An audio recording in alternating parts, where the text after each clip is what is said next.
The center of the island of Sodor is the part we know the least about.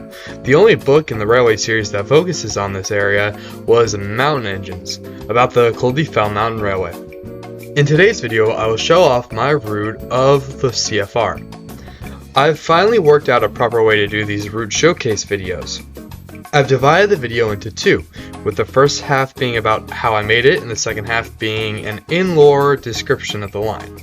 So without further ado, let's get into it.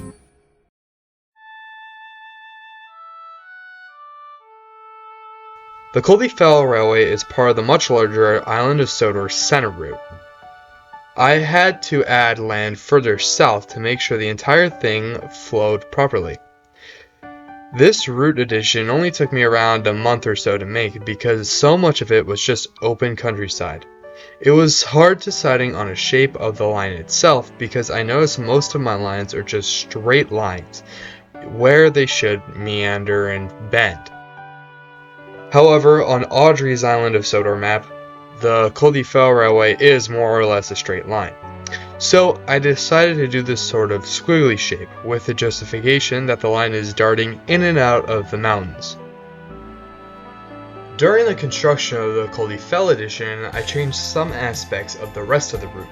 Notably, I added some land north of the Peel dams, and I changed the look of one of the dams itself. I think this makes this dam look much more realistic to a hydroelectric dam. I also redid the textures in some spots, but I'm overall very proud of my central route, even though some of its textures are out of date. I think it's my best one yet. I tried to replicate some locations accurately to how they looked or were described in the books. Most notable is the summit station, which I tried to replicate from the illustrations in Danger Points. I also made Culdee the actual tallest point on any of these routes. This meant some things were very difficult to make on this route since the starting point was almost at sea level. The worst offender was the Gorge Bridge, which took me a whole day to figure out by itself. I originally wanted it to be the sloped arch bridge as described by Audrey, but I couldn't work it out with the assets available to me. So I ended up moving the 9-arch bridge a little further down the line. Notably, to reach this bridge, the line slopes down for a little bit before reaching Devil's Back Station. This required me to rework the cannon a little bit to get around this. Speaking of which, the line starts at Kirkmashan, where services meet up with the Northwestern Railway. Kirkmashan is a suburb of Peel, positioned mainly on the hill overlooking the railway station. Here there are railway facilities for the engines, including the main sheds, sidings, and a workshop used for minor repairs and maintenance. The line then curves up and around a castle tower, passing underneath the castle wall. It then crosses the Peel electrified branch line, and then the road to Peel before entering a small hollow. Then it crosses another road via another crossing, and then again via a large arch bridge. Then the line arrives at the second station, Shiloh. Before Kirkmashan boomed in the early 1910s, the area around Shiloh station was occupied by sheep herders.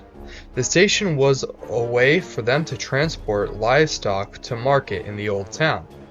Several farms still call this area home. Shiloh is also, importantly, the beginning of the trail system that leads to Culdee Mountain and St. Mashan Cave.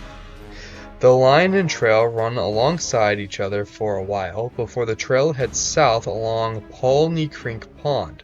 The line goes around the northern shore. Nearby is a dam that acts as a water control point.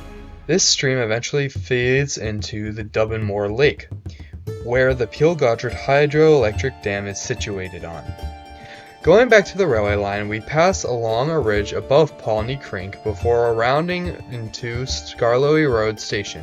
Here, the line is 2 tracks, and trains stop to couple up because the line enters a slight descent after this. From this point on, the only roads nearby to the railway are the trails, unfit for vehicles. After crossing Skarloey Road, the trail descends into a valley along one of the rivers formed from runoff from the mountains. This one specifically is the River Mara, which runs into the sea near Marin, way further down. The railway passes over the famous sloped 9-arched bridge. A small trail passes underneath next to the Dublin Moor River, the same one the dam is on. The trail reconnects later on, and this part is nicknamed the River Loop. Right after reaching this bridge, the tracks reach a peak and start to descend. This is why trains have to couple up at Skarloey Road stop. The line then passes over the Mora Gorge, an impressive natural gorge formed after millennia of erosion. The river loop passes narrowly along the northern edge of this gorge. After this bridge is Devil's Back Station. The line to the summit is now a straight climb. The trains uncouple here as to not drag coaches over the steep cliffs if an engine comes off. This has saved lives before. The station is unusual, with the platform above the station master's office. There is a water tower here, as well as emergency supplies including oil and sandbags. As we leave the station, the tracks narrow to one line as they curve around a steep cliff. One of the trails to St. Machan's Cave passes underneath the tracks. The cave network is hidden in the Dewy Hills along the third river formed from the runoff of the Culdee Mountains, Skarloey Creek. This eventually runs into Skarloey Lake, where the Skarloey Railway gets its name from. All around the railway up to this point has been thick forests with plenty of fresh water. However, now the trees thin as we enter the most dangerous part of the route. First, we pass Godred's Cliff, where the CFR's number 1 tumbled off the line in 1900. Many hikers have scavenged the area below the ridge to see if they can find any remnants of Godred.